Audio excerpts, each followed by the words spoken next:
Shalom and welcome to another in our series of podcasts from Temple Beth, a dynamic center for conservative Judaism in Los Angeles. You are listening to a Shabbat sermon by special guest Rabbi David Ingber, Senior Rabbi at Romemu in New York City. Rabbi Klickfeld mentioned this morning the word interruption. It's a really powerful word, to be interrupted. Interruption is such a powerful theme during this time of the year because in this week's Torah portion, which begins, of course, with the priests and the commandment that they aren't to become defiled or tamei, whatever that word means, to come into contact with a corpse, with death, except in the instance of certain krovim, certain relatives, and the Torah will bring us through other topics and themes that seem to be disconnected until they'll arrive at the holiday cycles, which were just beautifully read by Stan. And in the midst of them, there's the commandment that we are embodying at this moment. Usfartim lachem mimacharas haShabbos, right? Sheva Shabbatot timimot tiyena. You have to count 7 full Shabbatot. And the word timimot, which means complete or full, tamim, invites the halacha that if anybody is interrupted in their counting, that it isn't tamim. Somehow interruptions are a pagam. Somehow it makes that which is whole, I don't know, less whole maybe? But then lo and behold, over the centuries, the Jewish people indeed interrupted these Sheva Shabbatot Timimot, these 7 consecutive tamim, perfect, wholesome sevens. Indeed, this past week, we celebrated Lag BaOmer. And if anything is true about these 49 days or these 50 days of counting, it's that there's 33 and then there's 17. Really, the truth be told is we divide the 49 days of the Omer, or the 50 days counting up to Shavuot, into the first 33 and then the last 17. And that's been that way for a couple of centuries. It's true, we keep counting, but really it's 2 separate periods. And the day that acts as the liminal space, or the space of the edge of these 2 days, or these 2 periods, is Lag BaOmer. It honors a particular character named Rabbi Shimon Bar Yochai. The historical evolution of this holiday, I'm sure all of you are familiar with it to some degree, right? Something ended on the 32nd day of the Omer, and thus the 33rd day becomes a very significant day. Rabbi Akiva's students, 12,000 pairs of them, 24,000 students, whether they were killed by a plague, as the Talmud says, or whether killed by probably in a revolt, a rebellion against the Roman occupying forces, the student of Rabbi Akiva, Rabbi Shimon Bar Yochai, becomes the hero of Lag BaOmer. And Rabbi Shimon Bar Yochai not only is the hero because everyone says that he died on this day, it's his Hilulah, but he's the hero because somehow he also becomes this figure in Jewish history who managed to bring down Torah, the Torah of the Zohar. The tradition attributes this remarkable book of Jewish mysticism that our academic scholarship says was probably somewhere in Spain in the 13th century. Rabbi Shimon Bar Yochai and his son Elazar are given this unique moment in Jewish history that they brought the Zohar, according to the tradition, into the world. And the story in the Talmud in Masechet Shabbat talks about Rabbi Shimon Bar Yochai and his son Elazar. They're renegades. They're on the run from the Romans. Many of you know this story. Rabbi Shimon Bar Yochai is critical of the Roman occupying forces, and from that moment on he's branded a rebel, and he has to run away, and he runs to a cave.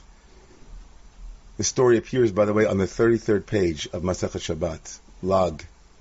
And in this story, Shimon Bar Yochai and his son live in Plato's cave. It's beatific, it's perfect, it's blissful. There's a carob tree, and there's an amat mayim, there's like a little stream of water. All of their needs are met. They're living, right, off of the fat of the divine hand, right? It's all beautiful. It's bliss. And after 12 years living this way, the story tells us, the legend says, that they were given a reprieve. Elijah, the prophet, comes and says, you know, the Roman emperor has died. You can leave. 12 years have gone by. And they leave. And they go out into the world. And they see a farmer farming. And they're so disappointed. They're so angry. Here they were in this cave learning Torah day and night. The story has it that they were up to their necks in sand. They only put their clothing on when they had to pray. And they come out into the world and people are busy with the messiness of the world. Rabbi Shimon Bar Yochai, this great hero, says out loud, Mnichim chaye olam ve'oskim b'chaye sha'ah. They're giving up their eternity, the bliss of the cave, of Torah, of divine service, to what? Be involved with growing carrots and cucumbers, getting their fingernails dirty with the soil of the earth. And a bat call, a voice from heaven cries out, Shimon and Elazar, go back to the cave. Go back to the cave where you came from. You still haven't learned the lesson. And so they go back in for a year, the Talmud says, and after 1 year they come back out again. And this time, wherever they look, they see beauty. The Talmud recounts that they see an old man who's running. And they say to him, old man, why are you running? He says, I'm running because I'm doing a mitzvah, I'm doing a good deed, I'm doing a spiritual practice. He says, well, what is it? He says, well, I have these 2 myrtle branches for Shabbat. Rabbi Shimon Bar Yochai and his son Rabbi Lazar said, oh, okay, we got it. When we left the cave the first time, we felt that life interrupted our bliss. When we left the cave the first time, we were disappointed with the messiness of the world. We thought perfection was in the cave, and we hadn't learned that perfection included the cave. It included the bliss, and it included also the power of building. La'achrivit olami, did you come out of your cave to destroy the world? Rabbi Shimon Bar Yochai and his son Elazar and the Zohar itself bring an integration of the spirit and matter, and that's always messy. It's always messy.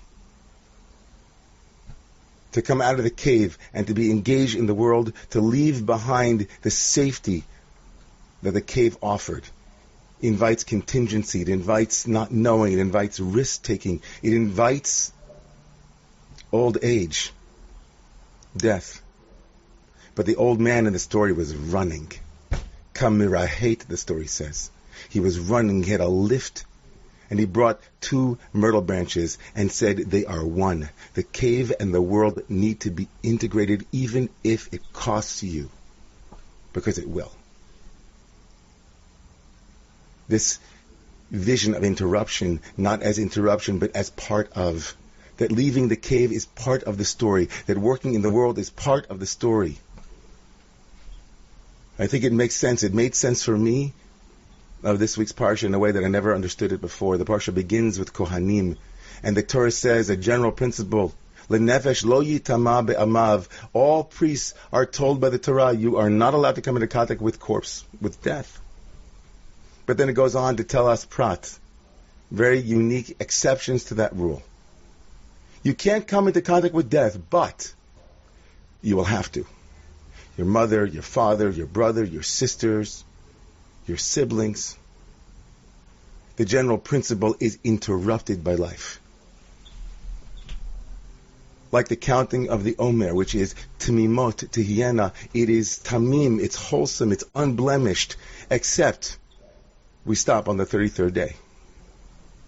Life is messy. It always struck me that the word Tamim is a word that's used when the Torah describes the ritual of purification from death.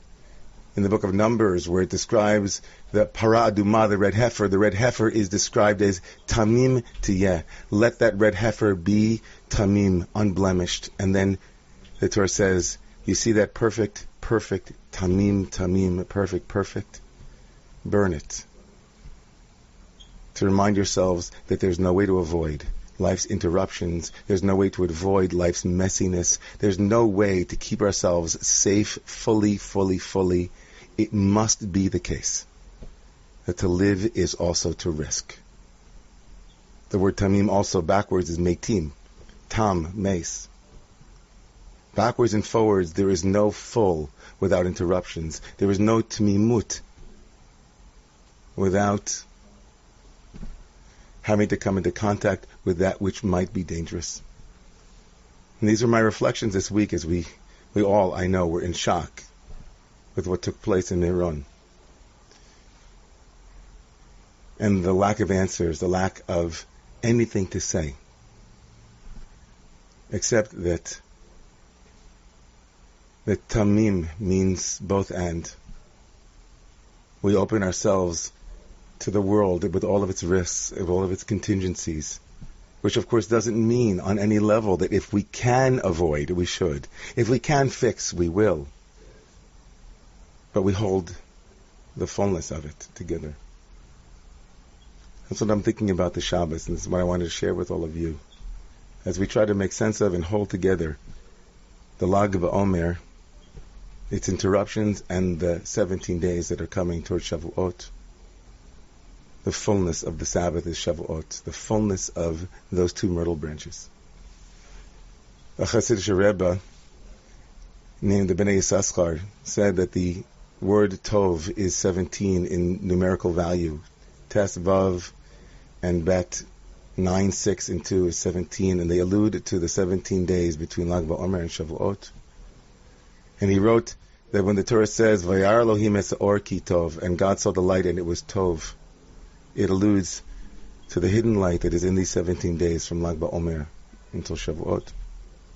So I leave you with a blessing that we all might be courageous enough to hold the 33 and the 17, the world of the cave and the world of shelter, and also the world as it appears to us as we begin to leave our caves, and the risk-taking that involves, knowing that it takes great courage to live.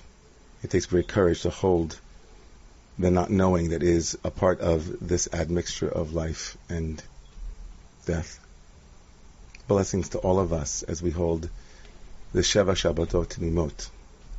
You have been listening to another in our series of podcasts from Temple Beth Am, a dynamic center for conservative Judaism in Los Angeles. If you enjoy these podcasts, we invite you to write a review on the Apple Podcast site or wherever you get your podcasts. For more information about Temple Beth Am Los Angeles, go to tbala.org.